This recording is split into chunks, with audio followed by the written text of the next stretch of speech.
शिंदे गटातील आमदारांकडून बघायला मिळते संजय गायकवाड यांनी राहुल गांधींच्या बाबतीत जे विधान केलं की जीप छातीत त्याला 11 लाखाचं बक्षीस अनेक पडसाद काही व्यक्तींवर न बोललेलं बरं सोडून द्या।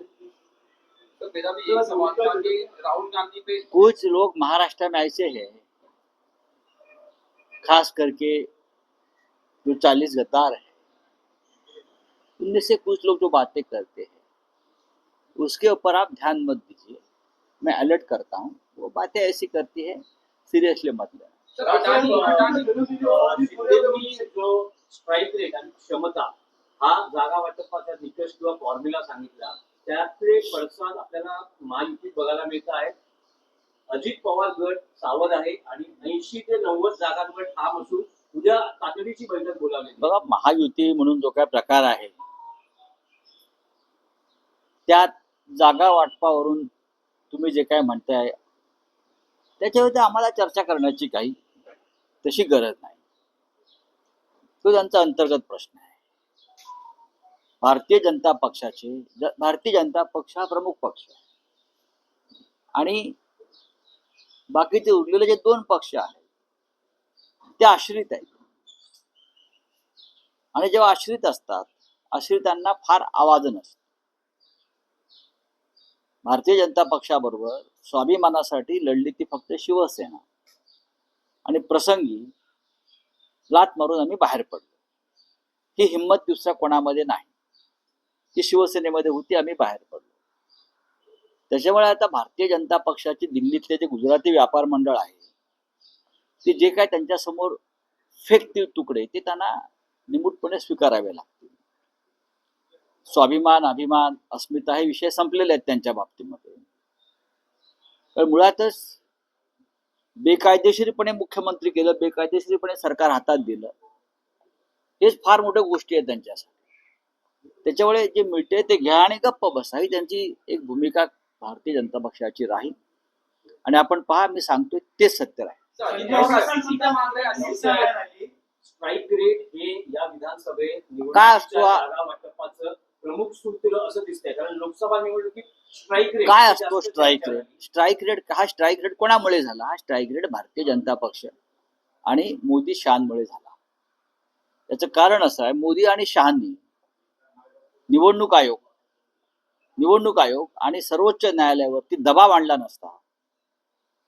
आय रिपीट, मोदी शहांनी निवडणूक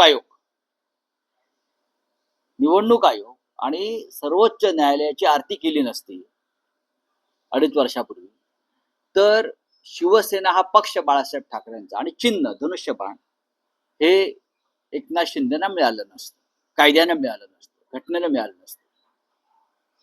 आणि त्याच्यामुळे हा स्ट्राइक रेट जो आहे तो आणि पैसा आणि यंत्रणा, एकनाथ शिंदे किंवा अजित पवारांमध्ये स्ट्राइक रेटची एवढी खुमखुमी असेल तर स्वतःचा पक्ष काढावा, स्वतःचं चिन्ह घ्यावं आणि निवडणूक लढवावी आणि स्ट्राइक रेट दाखवावा, जरूर दाखवावा। आम्ही तो स्ट्राइक रेट मानतो। पण विधानसभा निवडणुकीत समजा जर स्ट्राइक रेट मानला तर महाविकास आघाडीत सगळ्यात स्ट्राइक रेट कमी शिवसेना अजिबात नाही। हे तुमचं चुकीचं विधान आहे। काँग्रेसचा स्ट्राइक रेट जास्त आहे असं आपण म्हणतो, याचा अर्थ असा एनसीपीचा सगळ्यात जास्त 10 पैकी 8 जागा ते लढले, 10 पैकी 8 जागा जिंकून आले। हो, मग काय झालं? पण त्या महाराष्ट्रामध्ये शिवसेनेचे जे मोठ्या प्रमाणात मतदान आहे ते ट्रान्सफर झालं। कोल्हापूरची जागा आम्ही जिंकत होतो, ती काँग्रेसनं आम्ही जिंकायला दिली। अमरावती ही जागा शिवसेनेची, ती आम्ही काँग्रेसला दिली। रामटेक जिंकणारी जागा आम्ही काँग्रेसला दिली। या तिन्ही जागा जर शिवसेनेकडे असत्या तर शिवसेना 100% जिंकली असत्या या तिन्ही जागा। राष्ट्रवादी काँग्रेस अगदी बारामती पासून सर्वत्र शिवसैनिकांनी विजयाचं अक्षरशः जीवाचं रान केलेलं आहे। अर्थात काँग्रेस आणि राष्ट्रवादीची मते आम्हाला मिळालेली आहेत मोठ्या प्रमाणात, ते आम्ही मान्य करतो, पण स्ट्राइक रेटचा विषय कुठेच येत नाही। पण राऊतसाहेब, विधानसभा निवडणुकीत जागा वाटपात सगळ्यात जास्त जागा महाविकास आघाडीत शिवसेना युनिटी लढवेल का? उद्यापासून त्या संदर्भात आमची चर्चा सुरू होईल जागा वाटपाची। उद्यापासून 18, 19 आणि 20 हे 3 दिवस आम्ही सलग बसणार आहोत तिन्ही पक्षाचे नेते, आणि त्यातून जे फॉर्म्युला येईल बाहेर कोणी कुठे लढायचं तो अंतिम राहील. नाही, पण काँग्रेस म्हणते की ते 125 जागा काँग्रेस म्हणजे कोण? राहुल गांधी म्हणतायत की खरगे साहेब म्हणतायत? तेवढं राज्यातले नेते तर म्हणत आहेत. बघा, शेवटी काँग्रेसचा निर्णय हा दिल्लीतून घेतला जातो. महाराष्ट्राच्या बाबतीत म्हणाल शिवसेना उद्धव ठाकरे हे हायकमांड आहे. नाही, पण शिवसेनेची या क्षणाची मागणी किती आहे? मागणी असण्याचं काय? जिंकेल त्याची जागा, हीच मागणी. मागणी कशी असते? जो जिंकू शकेल, ज्याची ताकद आहे विधानसभेत जिंकण्याची, लढण्याची, त्याचीच ती जागा राहील. स्वतः अमित ठाकरे यांनी पक्षाच्या बैठकीत इच्छा व्यक्त केली आहे निवडणूक लढवण्याची, आणि पक्षाच्या नेत्यांनाही सांगितलं की सगळ्यांनी निवडणूक लढली पाहिजे. अमित ठाकरे यांच्या भूमिकेकडे कसं पाहतात ते? विधिमंडळ राजकारणात येऊ पाहतात, निवडणूक लढवू पाहतात. पहा, लोकशाही आहे, त्यांचा एक राजकीय पक्ष आहे आणि त्या पक्षाचे अध्यक्ष त्यांचे वडील आहेत, बरोबर आहे.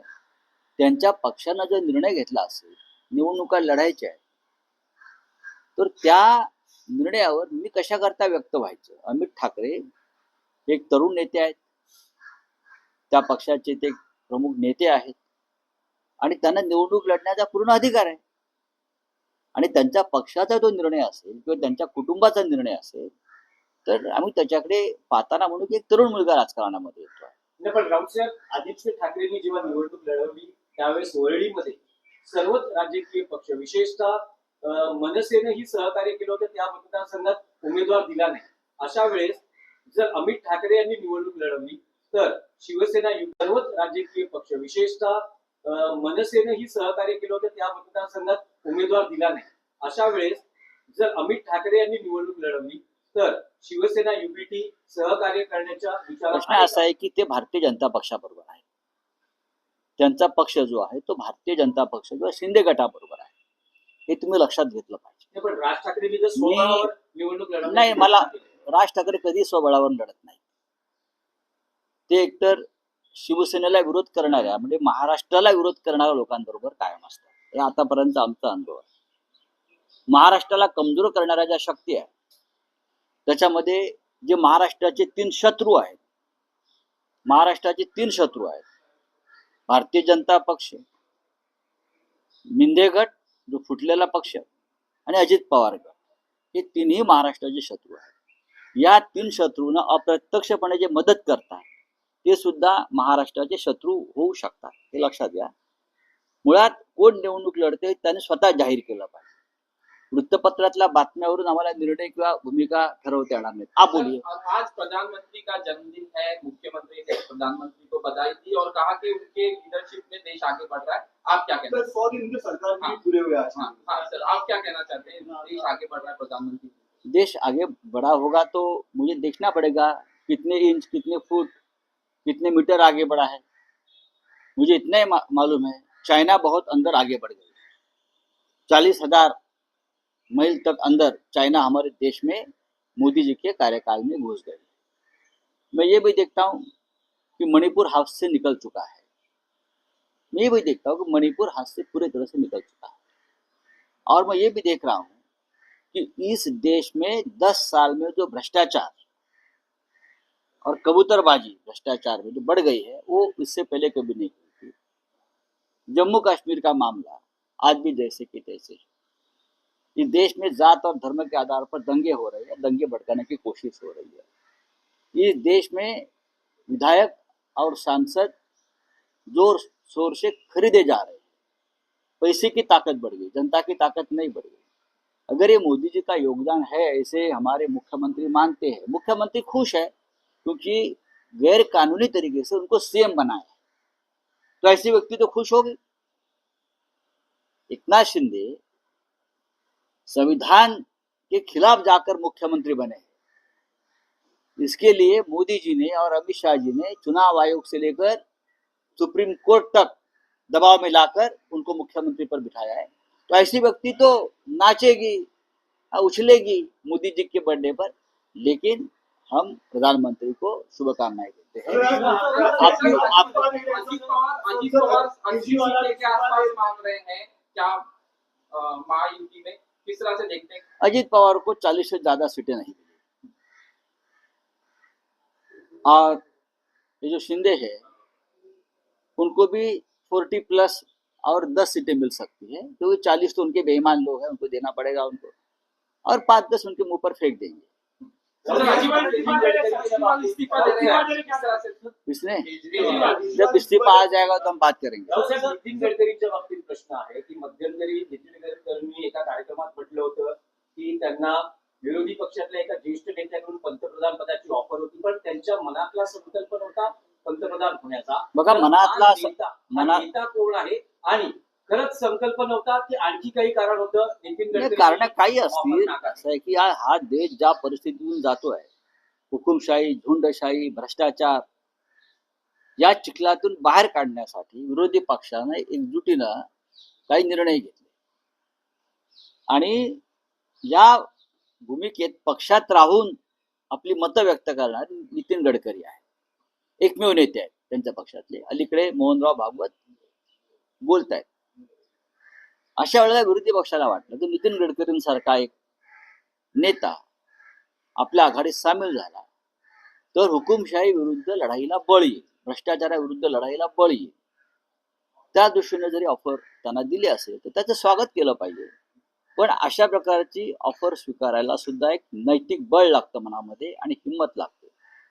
आणीबाणीनंतर जगजीवन राम, काँग्रेसचे सगळ्यात ज्येष्ठ नेते, यांनी सुद्धा हुकुमशाही विरुद्ध त्यावेळच्या जी लढाई जयप्रकाश नारायण यांच्या लिडरशिप खाली उभी राहिली त्यात ते सहभागी झाले. हेमावती नंदन सहभागी झाले, अनेक काँग्रेसचे नेते सहभागी झाले.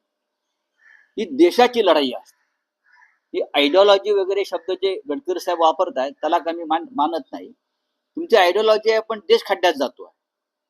तुमची आयडिओलॉजी आहे पण देश हुकुमशाहीच्या गर्दीत जातोय. तुमची आयडिओलॉजी आहे पण या देशातला भ्रष्टाचार आणि उद्योगपतींच्या घशात घालण्याचं काम हा देश हे तुम्ही उडाडोळ्यानं पाहताय. ही लढाई जेव्हा सुरू झाली तेव्हा आम्ही काहीच नव्हतो, पण लढाई संपली तेव्हा मोदींचं बहुमत आम्ही खेचून घेतलं. नाही, पण रावसाहेब तुम्ही म्हणालात नैतिक बळ लागतं, तर गडकरी यांनी दबावापोटी किंवा कुठल्या भीतीपोटी ही विरोधी पक्षाची ऑफर नाकारली असं शक्यता नाकारता येत नाही, त्याच्यावर तेच जास्त प्रकाश टाकू शकतील. पण नितीन गडकरी ह्यांना हीच वेळ का सापडली हे सांगण्यासाठी त्यांनी तेव्हाच ते सांगायला पाहिजे की मला ऑफर आली पण मी ती नाकारतो. आज 100 दिवस होत आहेत मोदींना. याचा अर्थ असा आहे की भारतीय जनता पक्षामध्ये सगळं काही आलबेल नाही, अस्वस्थता आहे. एका बाजूला सरकारच्या बाहेर मोहनराव भागवत बोलतायत आणि आता मला असं वाटतं गडकरी साहेबांनी सुद्धा हळूहळू आघाडी उघडलेली आहे. तो थँक्यू. महायुति जो है उसके अभी कुछ दिन रह गए हैं, तो कांग्रेस की तरफ से कहना है कि अडानी पावर को 6,600 मेगावाट का सप्लाई करने के लिए भ्रष्टाचार है हाँ। और कुछ नहीं. इस राज्य में एक नई सुबह जब आती है, सूरज उगाता है तो एक नया भ्रष्टाचार लेकर आता है. या हटाने के लिए कोई नई अच्छी बात लेकर आता है, लेकिन राज्य के और देश के लिए कुछ नहीं. सर पंकजा नरेंद्र मोदींचा वाढदिवस आहे.